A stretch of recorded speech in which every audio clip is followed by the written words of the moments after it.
وہ اونچا پکار کر بولا تھا۔ ہارون نے اسے نہیں دیکھا، وہ اب بھی مہر ماں کو دیکھ رہا تھا۔ وہ بچپن سے اسے دیکھتا آیا تھا۔ آخر کب کب اس کی نظر اتنی ہٹی کہ مہر ماں اتنی بڑی گدھ بن گئی؟ کچھ وقت بعد عمر حیات کی گاڑی کراچی کی سڑکوں پہ دوڑ رہی تھی۔ تم نے بہت غلط کیا عمر، لیل بے چینی سے بولی تھی۔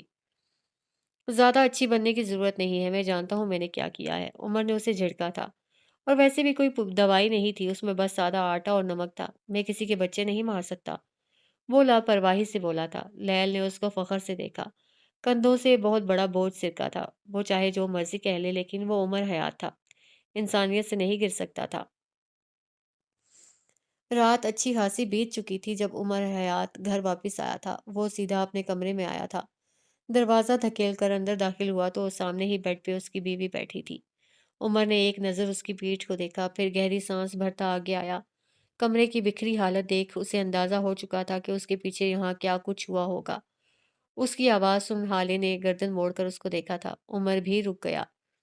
حالے کی آنکھیں خالی تھیں، جیسے بہت کچھ پتہ چل گیا ہو یا پھر بہت کچھ تکلیف دے رہا ہو۔ عمر آگے بڑھایا اور چھوٹے چھوٹے قدم لیتا وہ اس کے قریب چلا آیا اور اس کے قریب بیڈ پر آ کر بیٹھا۔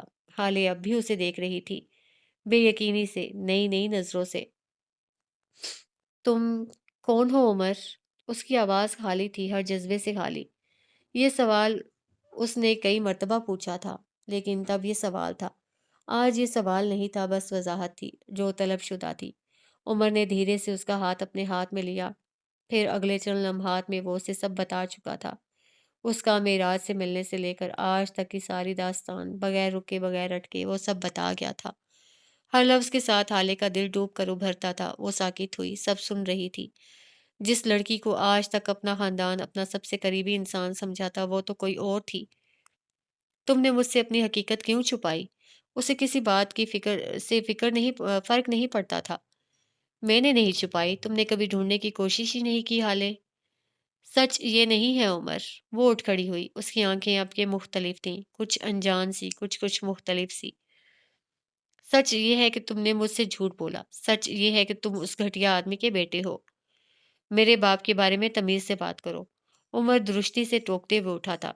کیوں تمیز سے بات کروں؟ ہاں کیوں؟ تم جھوٹ بولو، تم دھوکہ دو، سب جسٹیفائیڈ۔ اگر میں اس گھٹیا آدمی، اس وائف بیٹر کے بارے میں کچھ کہوں تو تمہیں برا لگ رہا ہے؟ وہ بری طرح چلا رہی تھی۔ عمر کا چہرہ غصے سے سرخ ہوا، کان کی لویں تک تپ گئی تھیں۔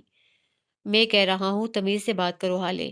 عمر اب کے تحمل سے بولا تھا، بلکہ بولا کیا تھا، دھیما دھیما گھررایا تھا۔ میں نفرت کرتی ہوں اس آدمی سے، اس کے ذکر سے، اور تم اسی وحاج کے بیٹے ہو۔ ہاں میں وحاج کا بیٹا ہوں، جس طرح تم معراج کی بیٹی ہو۔ عمر چبا چبا کر بولا۔ معراج سلطان کو ہو، وہ پوری قوت سے چلائی تھی۔ وحاج علی خان کو ہو، وہ اس سے زیادہ بلند آواز میں چلایا تھا۔ اسی لمحے حالے نے اپنا ہاتھ اونچا کیا تھا، لیکن ابھی وہ عمر کے چہرے کو چھو پاتا، عمر اسے پکڑ چکا تھا۔ تھپڑ رومانٹیسائز کروں گا حالے سلطان، وہ جتاتے ہوئے بولا تھا۔ ایک لمحے کو حالے ٹھہر گئی، عمر بھی ٹھہر گیا تھا۔ وہ شرمندہ تھی، ڈھیروں شرمندہ۔ یہ کیا کر رہی تھی میں؟ وہ خوفزدہ آنکھوں سے عمر کو دیکھے گئی۔ اس نے آرام سے حالے کی کلائی چھوڑ دی تھی۔ حالے کو اندازہ تو اسی لمحے ہو گیا تھا کہ وہ غلط کر چکی ہے، لیکن اب کوئی فائدہ نہیں تھا۔ عمر بڑے بڑے ڈگ بھرتا کمرے سے باہر نکل گیا۔ حالے کا دل یکدم خالی ہو گیا، وہ بے دم سی ہو کر بیڈ پہ گر سی گئی، پشیمانی تھی۔